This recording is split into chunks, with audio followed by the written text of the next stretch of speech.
তাদের স্বেচ্ছাচারিতার সর্বোচ্চ আসনে তারা অধিষ্ঠিত হয়েছেন। ক্ষমতায় প্রধান যিনি ছিলেন তার কথায় তার সাথে কেউ কথা বলতে সাহস করত না। তার দাম্ভিকতা, অহংকার, সে মনে করত এই দেশটা তার নিজের, এবং সে বলতো এই দেশটা আমার, গর্ব করে বলতো। বলতো না? সম্মানিত হাজিরিন, যখন এই বক্তব্যগুলো শুনতাম টেলিভিশনে বা কোনো মিডিয়ায়, তখন মাঝে মাঝে মনে হলো আল্লাহ, এই না জানি গণভবনের ছাদ ধৈসাওয়ার মাথার উপরে পড়ে। কারণ দাম্ভিকতা, অহংকার আমার আল্লাহ বরদাস্ত করেন না। অহংকার হলো রব্বে করিমের চাদর। অহংকার আল্লাহর কি চাদর। যারা অহংকার করে, দাম্ভিকতা করে, এই জমিনে কেউ টিকতে পারে। আল্লাহ রাব্বুল আলামিন পৃথিবীর মানুষকে সৃষ্টি করার পরে যত নিয়ামত দিয়েছেন, সবচাইতে বড় নিয়ামত হচ্ছে উম্মতে মুসলিমাকে কোরআন দিয়েছেন। সুবহানাল্লাহ বলবেন না?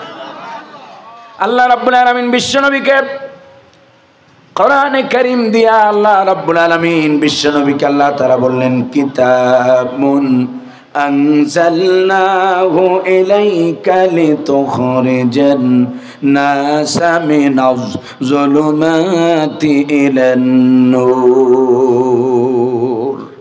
আল্লাহ তাআলা বলছেন এই কিতাব, কোন কিতাব? গোটা কোরআনকে কিতাব বলা হয়েছে।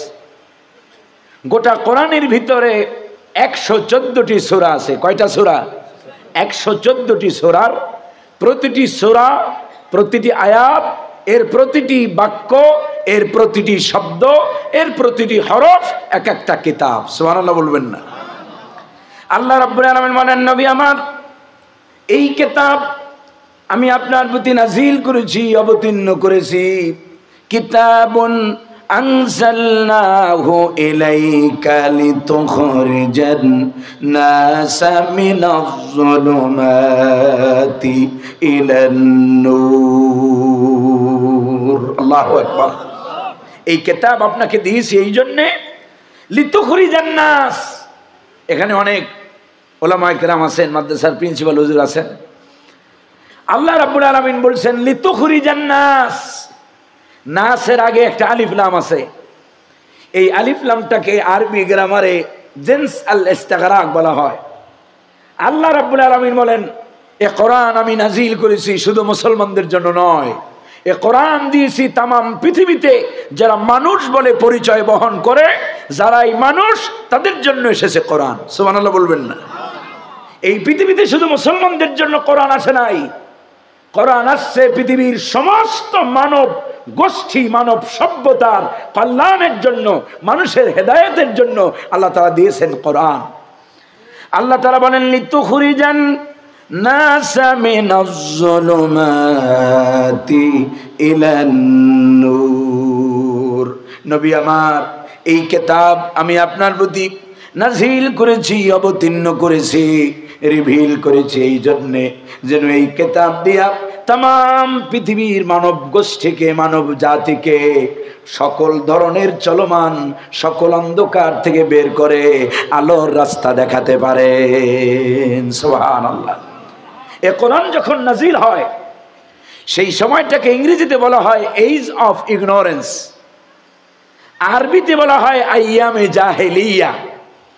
যেই যুগের মানুষেরা দুই একটা দৃষ্টান্ত দিলেই আপনারা বুঝবেন কোন সময় আল্লাহ কোরআন নাজিল করেছেন।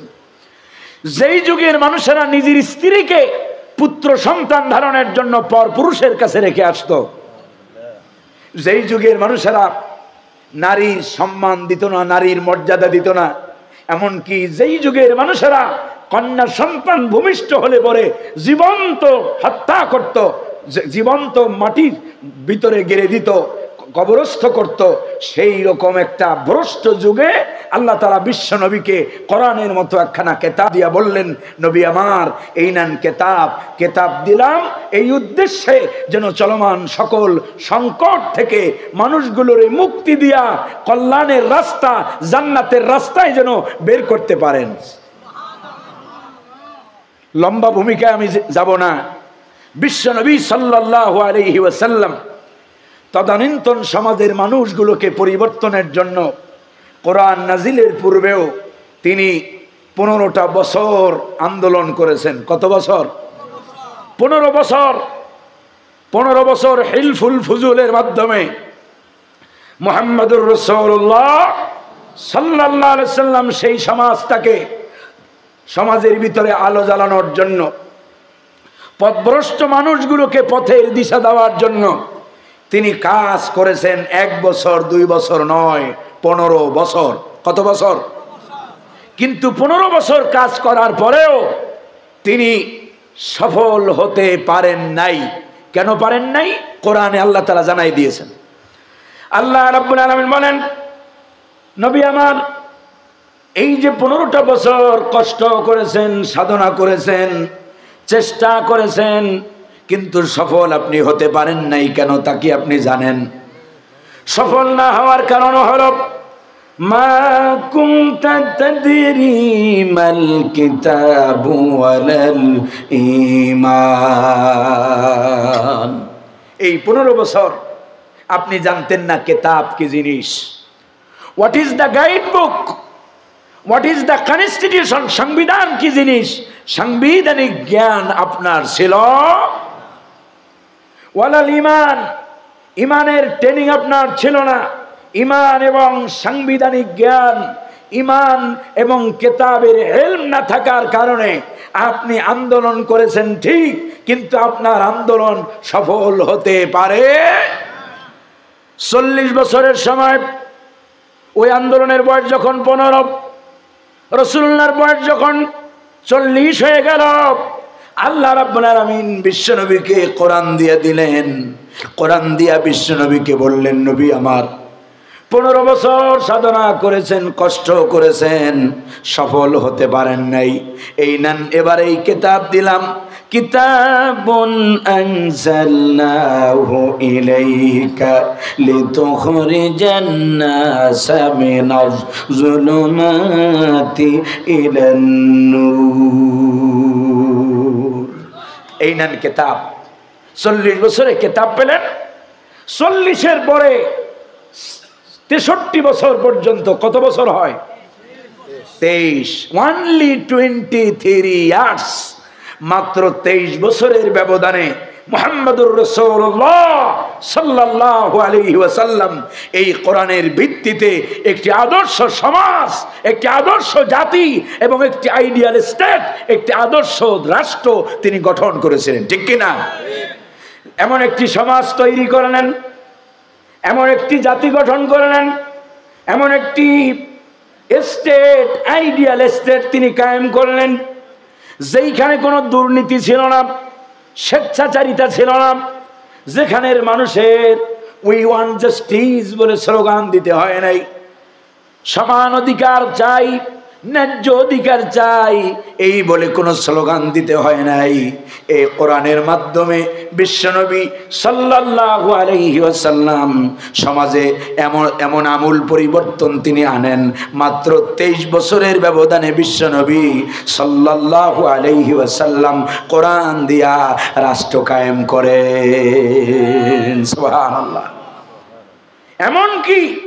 এমন সেই অসভ্য সমাজটাকে, যারা ছিল নারীর সতীর্থের জাম, নারী দেখলে পরে যারা লোভ সামলাতে পারত না, সেই পৃথিবীর নিকৃষ্ট মানব গোষ্ঠীকে পৃথিবীর সবচাইতে উত্তম আদর্শ মানুষে পরিণত করেন মুহাম্মদুর রাসূলুল্লাহ সাল্লাল্লাহু আলাইহি ওয়াসাল্লাম। বিশ্বনবী সাল্লাল্লাহু আলাইহি ওয়াসাল্লাম যেই মানুষগুলো এতদিন যাদের নিত্য নৈমিত্তিক নেশা এবং পেশা ছিল অন্যের সম্পদ অন্যায়ভাবে লুণ্ঠন করা, হত্যা করা, জেনা করা, এই ধরনের বদ অভ্যাসগুলো, এগুলো ছিল আরবদের নিত্য নৈমিত্তিক ব্যাপার। এগুলো করতে তারা কোনো দ্বিধাবোধ করতো না। সেই অসভ্য সমাজটাকে পৃথিবীর বুকে এমন আদর্শ সমাজে মুহাম্মদ সাল্লাল্লাহু আলাইহি সাল্লাম কনভার্ট করেন। রাসূলুল্লাহ নিজে বলেছেন, খায়রুল কুরুনি করনি। সুবহানাল্লাহ।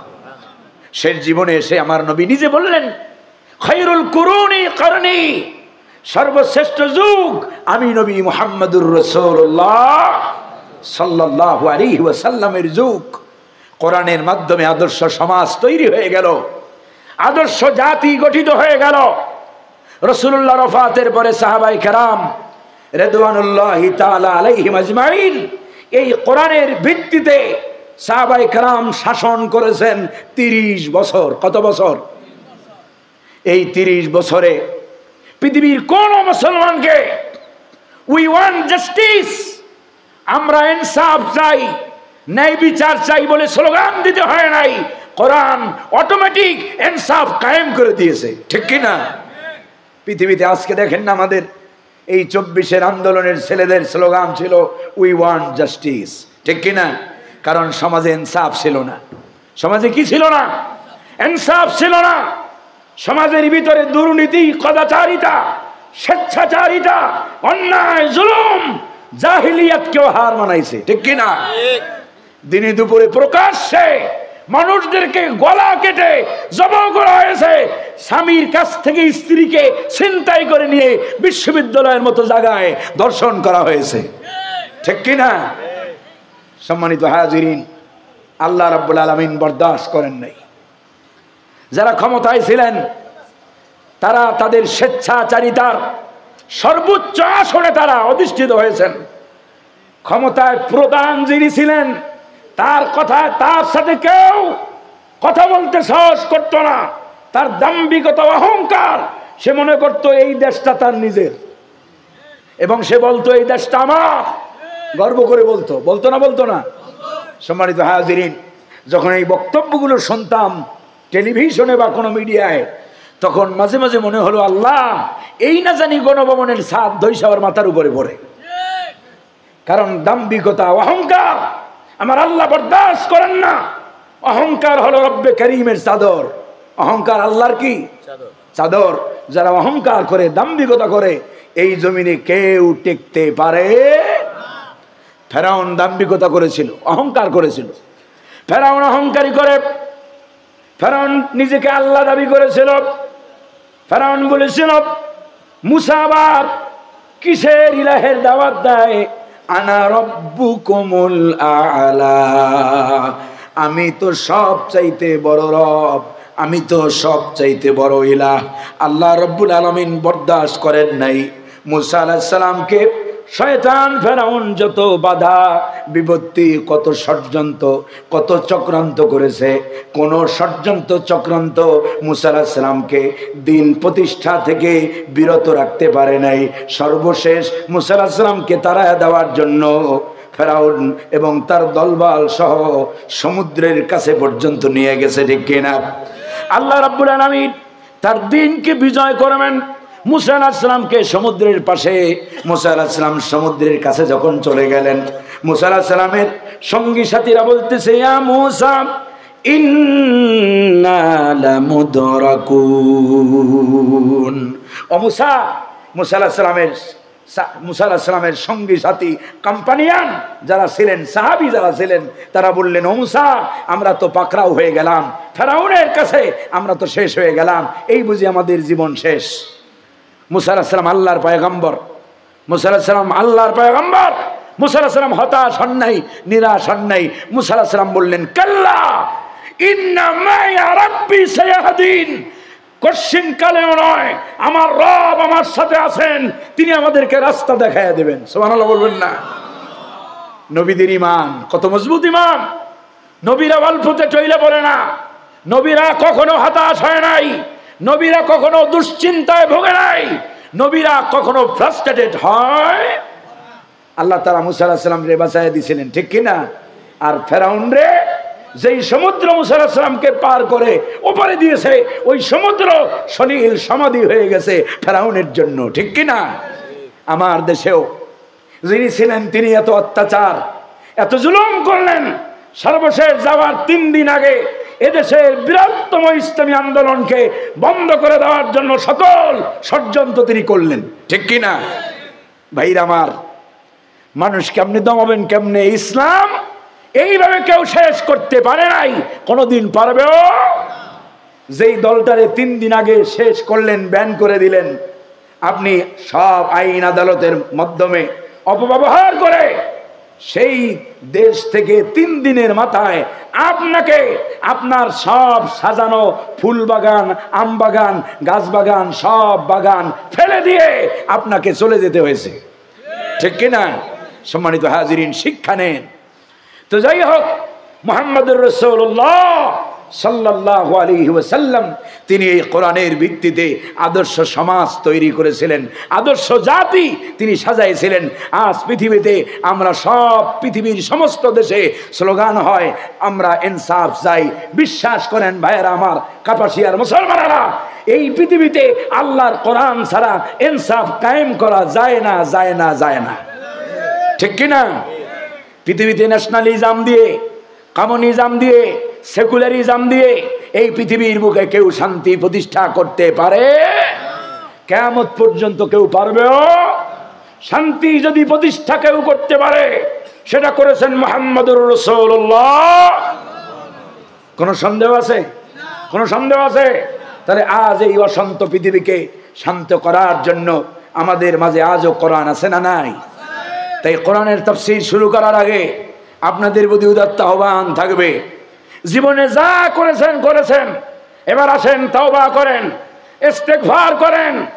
আমি আওয়ামী লীগের আমলেও আমি গত বছর না তার আগের বছরও আড়াল হাই স্কুল মাঠে বলে গিয়েছিলাম, এই পৃথিবী বাংলাদেশে যারা মনে করি সেকুলারিজম দিয়ে, ন্যাশনালিজম দিয়ে, কমিউনিজম দিয়ে, সোশ্যালিজম দিয়ে শান্তি প্রতিষ্ঠা করব, তারা আমরা মনে হয় যেন দিবা স্বপ্ন দেখি, ঠিক কিনা? কঠিন কালেও পৃথিবীর বুকে শান্তি প্রতিষ্ঠা করা যাবে। শান্তি প্রতিষ্ঠা তখনই করতে পারবো যখন কোরআনের সমাজ আমরা কায়েম করতে পারবো, ঠিক কিনা?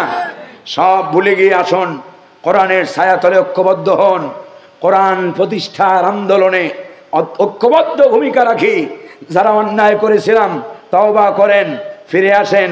আলেমদের বিরোধিতা করেছেন, ইসলামপন্থীদেরকে জনমের মতো এই 15টা বছর কত অত্যাচার, কত নির্যাতন করেছে আওয়ামী লীগ সরকার, তা আমরা নিজেদের চোখে দেখেছি, ঠিক কিনা? আলেমদেরকে সুতায় নাতায় গ্রেফতার করা হতো।